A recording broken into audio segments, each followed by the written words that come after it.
আসসালামু আলাইকুম ভিউয়ার্স, আশা করি সকলেই ভালো আছেন। টেকনো প্যান্থম X2 সিরিজটা অফিসিয়ালি গ্লোবাল মার্কেটে লঞ্চ করা হয়েছে এবং সর্বপ্রথম এটি হতে যাচ্ছে টেকনোর ফ্ল্যাগশিপ সিরিজ।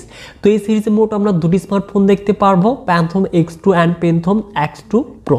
তো এই দুটি স্মার্টফোনের কিন্তু আমরা সিমিলারিটি, ডিজাইন, ডিসপ্লে কোয়ালিটি সকল কিছু সিমিলারিটি দেখতে পারবো, শুধুমাত্র ক্যামেরাতে চেঞ্জেস থাকছে। তো আজকের এই ভিডিওতে আমরা প্যান্থম X2 Pro স্মার্টফোনটি নিয়ে ইন ডিটেলসে আলোচনা করতে যাচ্ছি। তো স্মার্টফোনটি কবে বাংলাদেশে অফিসিয়ালভাবে আসতে যাচ্ছে এবং প্রাইসটাই বা কত হতে যাচ্ছে, তো সকল কিছু নিয়ে কিন্তু কথা বলতে যাচ্ছি। তো চলুন কথা না বাড়াই সরাসরি চলে যাচ্ছি ভিডিওতে। তো প্রথমে যদি আমরা স্মার্টফোনটির বক্স কন্টেন্টে আসি, তো যা যা দেখতে পাচ্ছে সকল কিছুই কিন্তু থাকছে স্মার্টফোনটির বক্সে। এবং এই ফোনটিতে আসলে এই ফোনটির ফ্রেম মধ্যে যাচ্ছে অ্যালুমিনিয়াম এবং রিয়ারে দেখতে পারবো পলিকার্বনেট ম্যাটেরিয়াল, যেটি কিনা ম্যাট ফিনিশিং এর সাথে আসতে যাচ্ছে, যদিও অনেকটাই কিন্তু এখানে লেদার ফিনিশের মতো দেখা যায়। এবং এই ফোনটির ওয়েট হতে যাচ্ছে 201 গ্রাম এবং থিকনেস 9 mm। তো অবশ্যই ফোনটি কিন্তু যথেষ্ট মোটা হতে যাচ্ছে, কেননা এখানে বিগ ব্যাটারি ব্যাকআপ কিন্তু পেয়ে যাব। তো এবার যদি আসা যায় এই স্মার্টফোনটির ডিসপ্লে সেকশনে, তো 6.8 inches curve AMOLED display panel থাকছে, সাথে থাকছে 120 হার্জ রিফ্রেশ রেট, 500 নিটস পেক ব্রাইটনেস এবং এই ডিসপ্লেকে প্রদর্শনের জন্য থাকছে কর্নিং গোরিলা গ্লাস ভিক্টাস। তো অবশ্যই ডিসপ্লে কোয়ালিটি কিন্তু অনেকটাই জোস হতে যাচ্ছে। তো এই ডিসপ্লেটি ইউজ করে কিন্তু আপনারা ফ্ল্যাগশিপের এক্সপিরিয়েন্সটা কিন্তু নিতে পারবেন। তো অবশ্যই ডিসপ্লে কোয়ালিটি এক কথায় জোস হতে যাচ্ছে।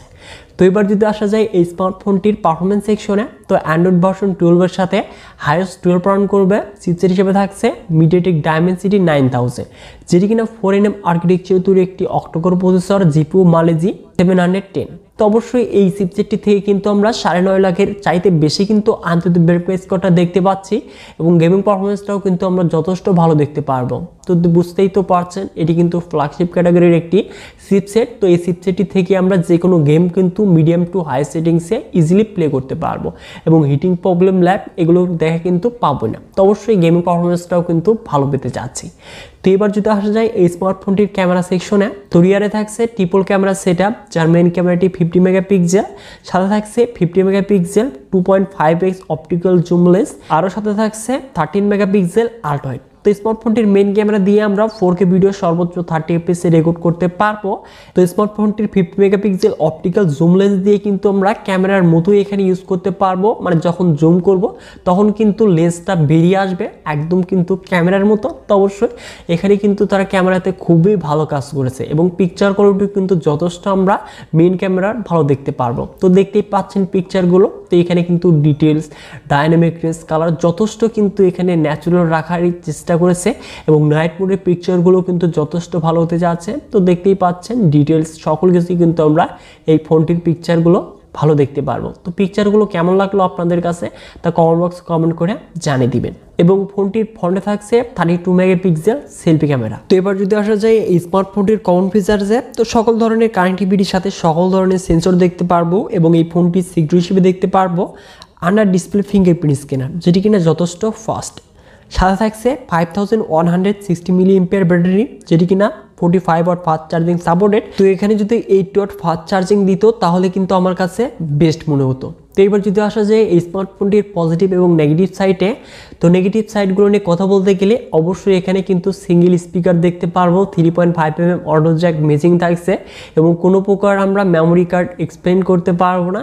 এবং এই ফোনটির ক্যামেরাতে কিন্তু কোনো এখানে ওএস নেই এবং এই ফোনটিতে দেখতে পারবো 45 ওয়াট ফাস্ট চার্জিং সাপোর্ট। যদিও এখানে যদি বেশি থাকতো তাহলে কিন্তু বেস্ট হতে পারতো, যদিও ব্যাটারি কিন্তু অনেকটাই বেশি রয়েছে।